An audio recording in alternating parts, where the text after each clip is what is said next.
How to turn off login notifications on Facebook. Hello guys, this is Atticus back with another tutorial video.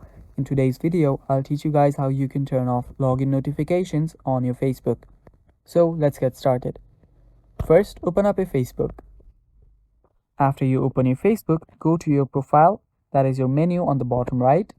And after you're there, go to the settings. You can go to settings and privacy by tapping on this gear icon on the top right, or by scrolling down and just going to settings and privacy and going to settings. After you are there, go to Meta Account Center and right there scroll down till you see password and security. After you are there, you will need to go to security checks. So right there you will see login alerts. Tap on login alerts. Now tap on your Facebook profile, and after you're there, make sure that you turn this off by not checking this on box.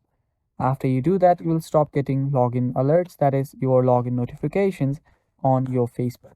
So it's that simple guys. Thanks for watching. That is all for the video. Stay tuned for more upcoming tutorial videos, and bye bye, take care.